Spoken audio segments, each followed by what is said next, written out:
So when your team has lost confidence, where do you begin as a coach? I think the first step is to identify what is hurting their confidence. It could be that there's a certain team at the top of the standings that's always been a roadblock for your team and they don't believe they can beat that team.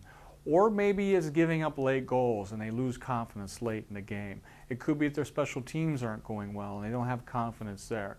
And what you want to do is remind players of their source of confidence, and that greatest source is previous success. So if they've been successful as a team or as a player early in the season or bounce back in these situations where they're down, remind them of that. Show them video of that.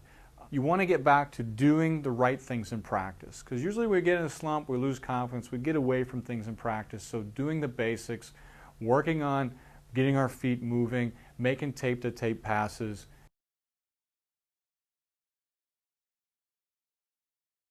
So when the players have negative thoughts, you want to be able to counter those thoughts. You want to teach them the skill of countering. And that is taking that negative thought, like, man, I'm horrible today, and turning it into a positive or into a productive thing, the 2 Ps I call them. So if they're saying, I'm horrible today, it's like, no, that was one bad shift. Next one's going to be good. You can do it. Now let's focus on getting your feet moving. And that's the kind of thought process you want to be able to teach your players so they can counter their own thinking on the ice and on the bench. And we talk about process goals, the ABCs of playing good hockey, like getting the puck deep, driving the net, getting the puck on net, finding your man.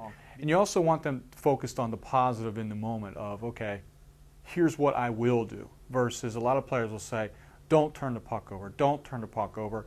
I want them to focus on, I will make tape-to-tape passes. So for example, if you got a player in a scoring slump, instead of focusing on, man, I never score, I'm not scoring anymore, if they're doing the basics of driving the net, looking for dirty goals, tips, rebounds, getting the puck on net, they do these simple things, they're more likely to get goals.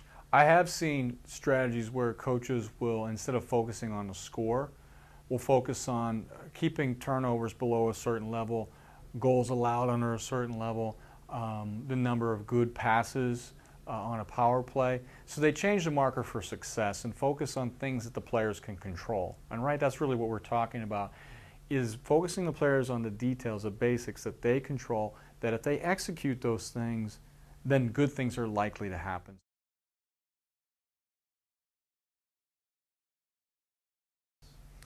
Coaches can do a lot with video to help players rebuild their confidence.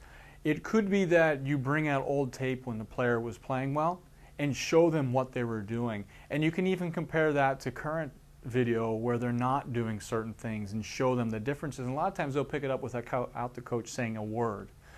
Another thing you do if players are getting negative, maybe they're retaliating or they're not playing well, coaches can show them their triggers as they happen on video, show them their response, and then talk about what's going through your head and what do you want to think differently, what do you want to feel differently, so we can have a good response. So using video is huge to help players remember what they're doing when they're successful and to combat their trigger situations and become positive and productive.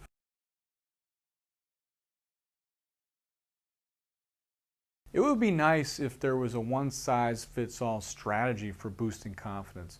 Unfortunately, there's not. Every player is different, every case is different, every team is different. So as a coach, you need to get to know your players, build that rapport, build that trust with them. When they're struggling, ask those questions of, hey, when are you struggling? What makes you negative? What hurts your confidence? And in those situations, what are you thinking about? What are you feeling about? And then help them take those negative thoughts and negative images and break them down. Is it realistic? Probably not. It's probably irrational. And here, let's counter that. Well, you've had success in the past, and this is what you did when you were successful. Helping them counter their negative thoughts, help them visualize themselves doing the game plan, playing their role, being successful, battling. That can plant in their mind, instead of the negative things that takes away from their confidence, positive and productive things that will lead them to positive action.